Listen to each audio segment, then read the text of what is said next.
En direct de l'Arena, Eugène Lalonde, TVGO et le Réseau des Sports vous présente la 58e finale des Jeux du Québec. Nous avons aujourd'hui les épreuves de 500 mètres en patinage de vitesse et nous allons amorcer dans quelques instants les finales secondaires. Tout d'abord, dans cette compétition, François Riopel en compagnie de Robert Dubreuil. Robert,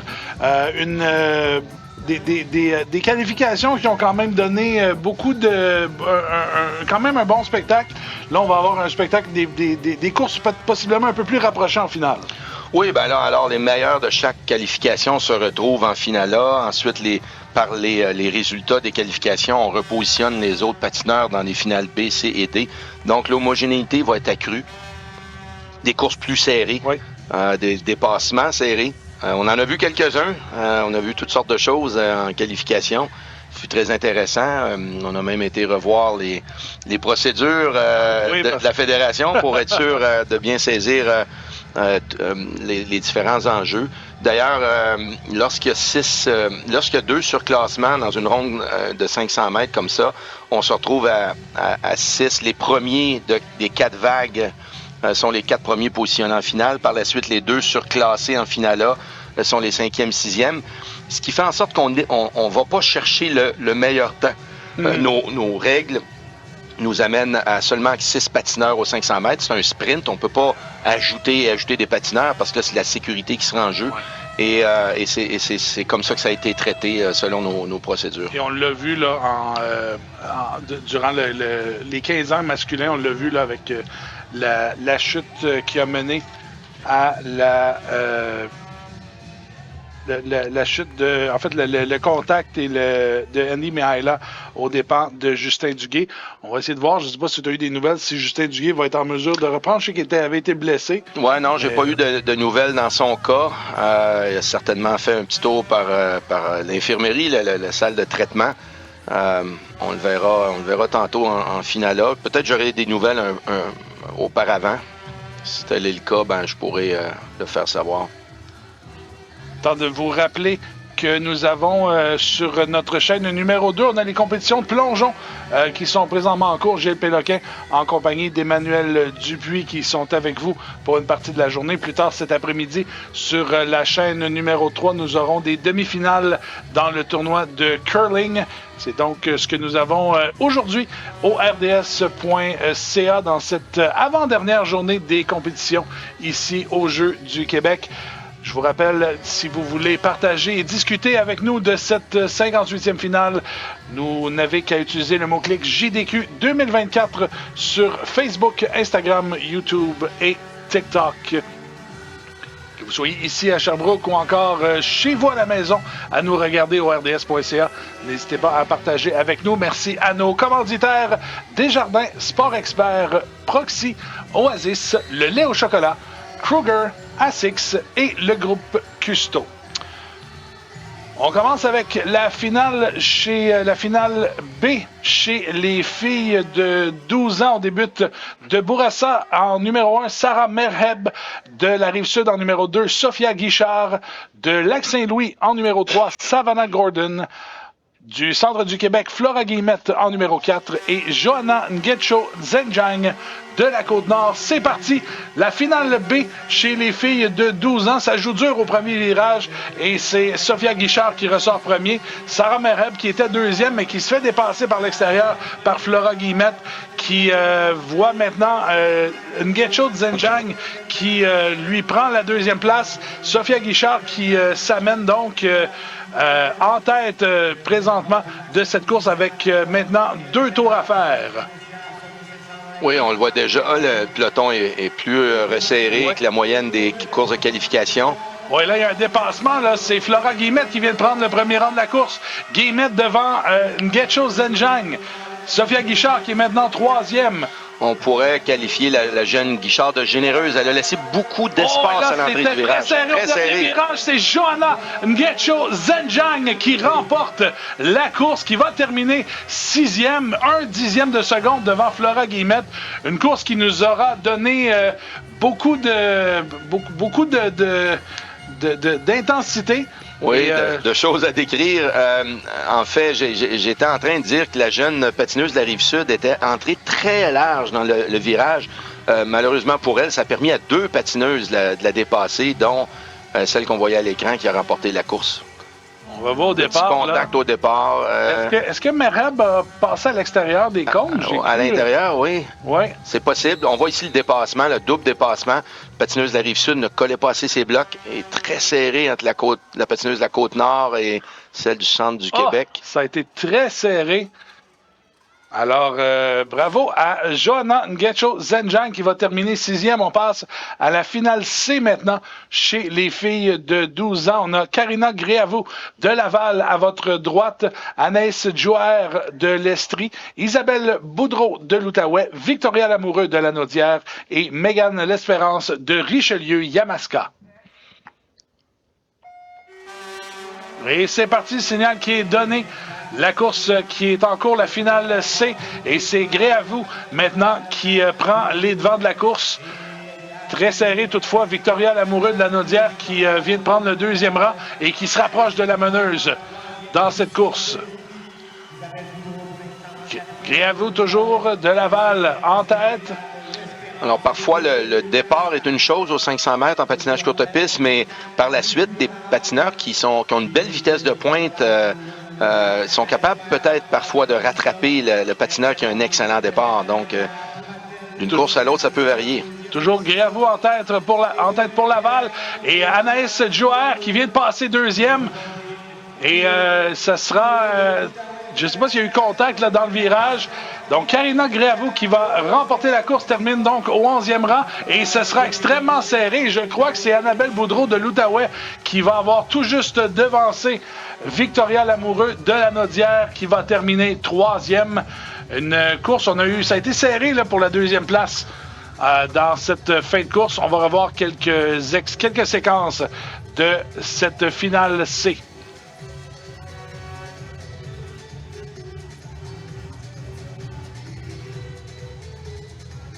Alors, on revoit ici le départ qui a été donné. Karina Gréavou qui a mené la course de bout en bout, n'a pas été trop inquiétée. C'est pour la 2e place, effectivement, François, que c'était très, très chaudement disputé entre 3 patineuses, en fait. Il y a eu changement de position à 3 reprises. On va passer à la dernière finale, la finale D. On aura Lisa Marie Gagnon des Laurentides en numéro 1 et Océane Lavertu qui a malheureusement chuté. Elle qui avait remporté 2 médailles, les 2 médailles d'or là, aux 2 autres compétitions. On devrait possiblement... ça risque d'être une course un peu plus... Oui, 500 mètres à 2, effectivement, ça va être un peu moins endiablé. À 2, surtout avec Lavertu, on sait là, qui risque d'être quand même assez dominante. C'est une Lavertu là, qui avait chuté dans sa qualification en tout début d'épreuve aujourd'hui. C'est une occasion de tenter de battre son record personnel. Pour certaines, si on se sent en forme, c'est des conditions rapides à Sherbrooke en général, de bonnes conditions de glace. Donc, on pourrait tenter, malgré tout, là, d'aller à fond pour essayer de faire un bon temps. Il faut rappeler que les positions et le temps qu'on va effectuer, ça donne quand même des points au classement. Donc, ça va permettre au moins d'engranger quelques points, là. Effectivement. Et puis, toujours intéressant aussi de finir sur une bonne note, là, sa compétition individuelle.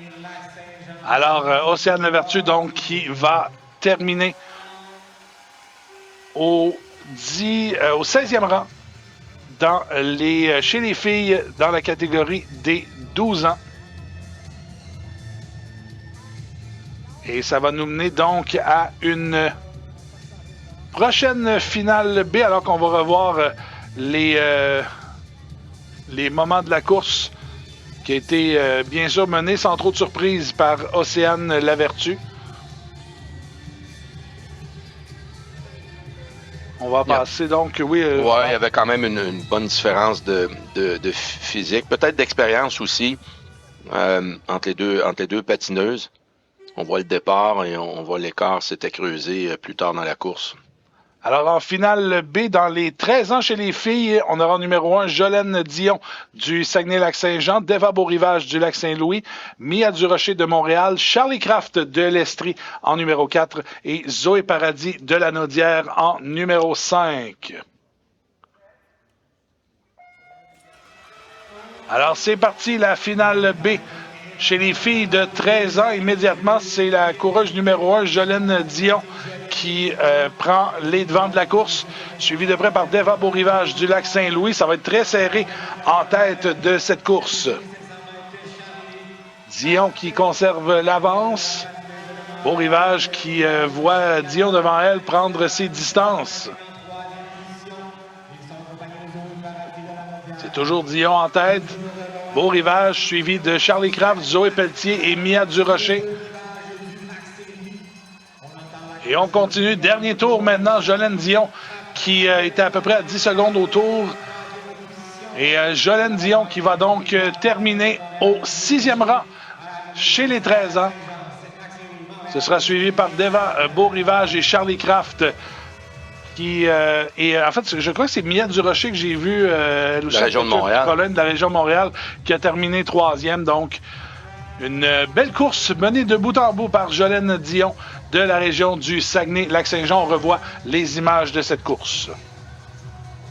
Alors, la patineuse Saguenay-Lac-Saint-Jean, belle position. Quelques hésitations sur cette image dans le virage, mais sans problème.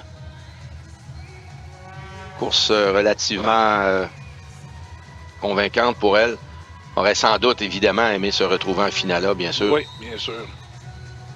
On passe à la finale C. On devrait avoir 6 patineuses, puisqu'on avait une seule patineuse en finale D. Donc, Félixane Aubert de la Rive-Sud en numéro 1, Maëlie Laplante de Richelieu-Yamaska en 2, Michaela Napi de Bourassa en 3, Zabia Petrolakis de Laval numéro 4, Claudia Martinbeau de l'Outaouais en 5 et sur la deuxième ligne avec le casque noir, Eliana Bellavance. Et un peu comme on l'a vu au 1000 mètres, la patineuse de la finale suivante, qui était pour être seule, a été positionnée en deuxième ligne de départ, ne porte pas de bonnet numéroté pour bien l'identifier. Et elle va quand même terminer là, au 16e rang. Dans sa vague D, effectivement. Oui, exactement. Dans sa finale D, pardon. Même si elle est 3e dans cette course. Et là, c'est Félixane Aubert là, qui est seul devant. Michaela Napi de Bourassa qui continue, qui mène présentement. Qui mène plutôt, j'allais dire, qui était 2e, pardon. Pardonnez mon lapsus. Félixane Aubert de la Rive-Sud qui mène toujours. Et Bellavance qui vient de prendre le 2e rang. Félixane Aubert qui s'amène et qui va traverser donc le fil d'arrivée, va terminer 11e. Alors, une autre course qui n'a pas été, qui a été plutôt sans histoire pour la Rive-Sud. Félixane Aubert qui l'emporte. Ça met donc fin à notre finale des 13 ans. Oui, tout à fait. Jusqu'à maintenant, on n'a pas eu les courses anticipées peut-être un peu plus serrées auxquelles je pouvais peut-être m'attendre. Ça veut probablement dire que dans les courses de qualification, il est arrivé certaines chutes ou certaines pénalités qui font en sorte que des patineurs de bon calibre se retrouvent dans des finales subséquentes. Un départ à 6, une patineuse de la Rive-Sud qui... Un peu comme dans la finale B, s'est retrouvé relativement rapidement en tête et a filé vers la victoire sans trop d'opposition. On passe maintenant chez les 14 ans. On aura la finale B. On aura 2 finales ici. Zoé Leblanc en numéro 1 pour le Saguenay-Lac-Saint-Jean. Clara Milo de Montréal. Jenna Moulid de Sud-Ouest. Frédéric Oliva Laporte de Chaudière-Appalaches. Et Romy Zukowski de l'Estrie. Et immédiatement, Zoé Leblanc qui prend les devants, suivi de Zukowski au 2e rang. Et ça va être un peu plus serré. Les deux qui sont vraiment une derrière l'autre. Et ils se font rattraper par l'athlète de Montréal, Clara Milo. C'est extrêmement serré. Milo qui tente de prendre l'intérieur, a été déporté quelque peu. Leblanc qui continue de prendre les devants. Zukowski qui est toujours tout juste derrière. Clara Milo qui est deuxième et qui est troisième. Et en quatrième, Jenna Moulid qui s'amène. Dépassement de Clara Milo qui s'amène deuxième. C'est faufilé devant son adversaire Zukowski qui vient de reprendre le deuxième rang. Ça va être très serré. Au final, il y a eu une chute de Jenna Moulid qui va toutefois terminer quatrième. Elle était quatrième de toute façon. Et c'est donc une victoire de Zoé Leblanc, une course très serrée dans cette finale B chez les 14 ans. Oui, alors on t'a fait travailler un peu plus dans cette course-là, François. Je suis là pour ça, pour la description. Oui, et puis en fait, aux 500 mètres, on n'a pas de nombreuses opportunités pour tenter sa chance. Et la Montréalaise a pu effectuer un dépassement. Mais lorsqu'on effectue des dépassements à haute vitesse, souvent on va se faire déporter à l'extérieur du virage, à la sortie du virage, et sa compétitrice a pu reprendre. C'était la patineuse Lestrie. On voit ici le dépassement, c'était très serré, il y avait un peloton, et là on voit le bonnet 5, la patineuse Lestrie qui reprend sa deuxième place parce que la patineuse qui dépassait n'a pas été capable de maintenir son virage assez serré à la sortie.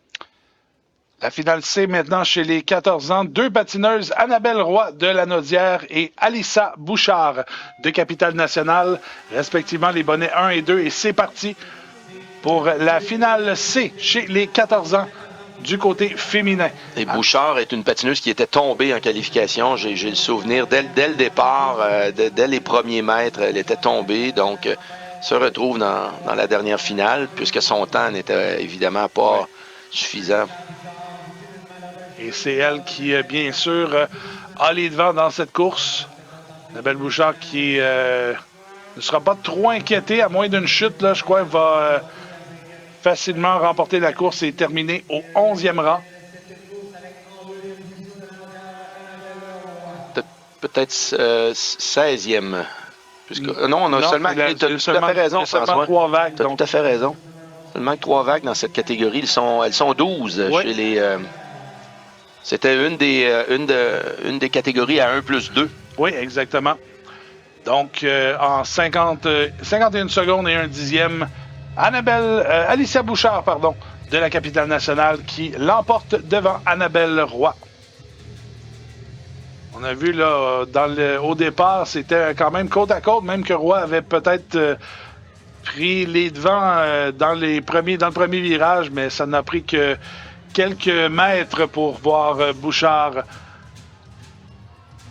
prendre les contrôles de la course. Et on va passer à notre dernière catégorie chez les filles dans les finales secondaires. Encore une fois, on aura deux finales. On aura les finales B et C. Et on va débuter avec Éléonore Pedneau, pardonnez-moi, du Saguenay-Lac-Saint-Jean, qui sera en position numéro 1. Erika Durand de Chaudière-Appalaches en position 2. Kim Fortier de la Rive-Sud en 3. Julia Dufour en 4 pour la Côte-Nord. Et Marguerite Cossette de l'Estrie en numéro 4. Et Cossette qui décampe immédiatement et s'amène au devant de la course. Éléonore Pedneau qui est tout près derrière a tenté de prendre l'intérieur et va réussir à prendre l'intérieur au deuxième virage, mais c'était très près de Marguerite Cossette qui a vendu chèrement cette place. Et là, il y a contact.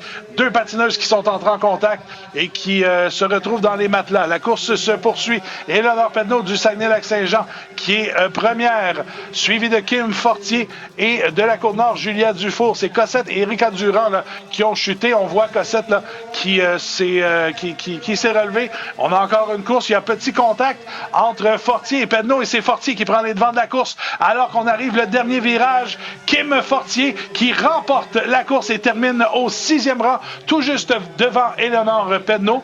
On va quand même voir s'il n'y a pas eu... si on ne va pas prendre une décision sur le contact qu'il y a eu, mais ça semble n'avoir affecté que les deux.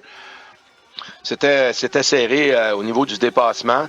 La patineuse Pedneau a tout de même laissé un certain espace très tentant pour Kim Fortier là, qui a effectué son dépassement. Pour avoir les meilleurs moments de cette course, on va voir est-ce que les officiels vont aller se consulter pendant qu'on voit là, le départ de course. Marguerite Cossette là, qui a vraiment explosé en début de de course. Elle a eu un très, très bon départ. Beaucoup de vitesse, de puissance, mais par la suite, semblait avoir de la difficulté à tenir son virage. Et là, il y a eu un contact. Il pourrait y avoir Ça semble être Erika Durand là, qui a peut-être... Oui, heureusement, il n'y a pas eu de blessure là-dessus. Et là, il y a une petite main sur le dos de la patineuse. Est-ce que ça peut avoir vu ça avec... Est-ce qu'on peut juger que ça a nuit à Eleanor Pedneau? Sans doute que les officiels vont revoir au ralenti. Est-ce qu'il y a eu... En principe, de base, il ne devrait pas avoir de contact, mais on va en tolérer, comme je le disais plus tôt, parce qu'il y a tellement peu d'espace que on passerait notre temps à pénaliser tout le monde s'il n'y avait pas de tolérance. Mais on va regarder si le mouvement de la patineuse qui était en tête, qui s'est fait mettre la main sur le dos, si elle a eu une perte d'équilibre ou s'il y a eu un changement là, dans ses gestes. Puis possiblement, si on juge qu'elle n'a pas bougé, il n'y a pas eu de mauvaise poussée de sa part ou elle n'a pas eu de perte d'équilibre, ben on va sans doute tolérer. Donc, à suivre. Oui, c'est les officiels qui regardent. On peut regarder la même image 3-4 fois. On veut être certain de notre prise de décision. Là, les officiels, on voyait se taquiner. Là. Il y a beaucoup de... Ce sont des officiels qui travaillent ensemble à l'année dans différentes équipes. Ils ne travaillent pas toujours ensemble, mais finissent par se connaître. On a une 40 à 50 officiels, incluant les officiels de départ au Québec en patinage de vitesse, des officiels certifiés.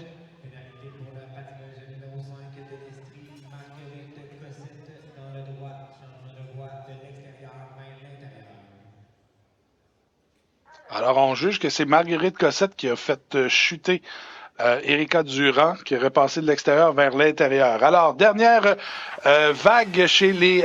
dernière finale C chez les 15 ans. On a devant Romane Gay de Montréal qui est en tête, Maëlie Boudria de la Naudière qui est deuxième, Annabelle Hainaut de l'Outaouais troisième, mais qui se fait dépasser par Léa Rose Tessier. Et on complète avec Alicia Rousseau de Laval.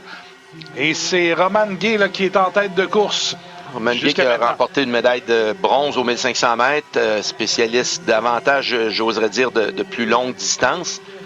On a pu se qualifier dans la finale A, cette fois-ci aux 500 mètres, mais maintenant en finale C, on connaît une belle course.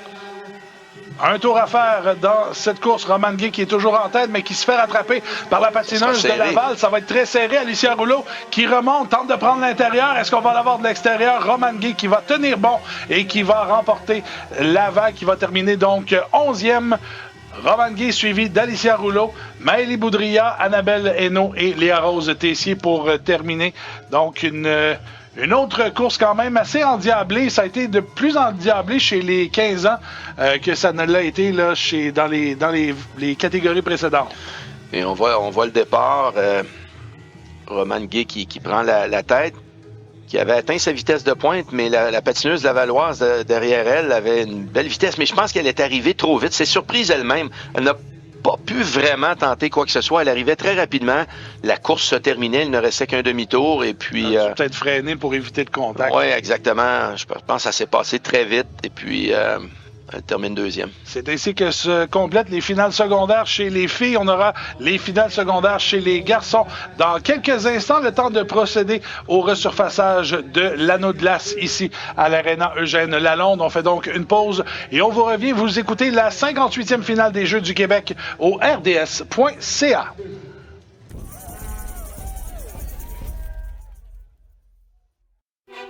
Ils sont jeunes, passionnés, déterminés. Avec le programme Tous engagés pour la jeunesse, nous sommes présents pour les aider à faire leur chemin, relever les défis et atteindre leur but.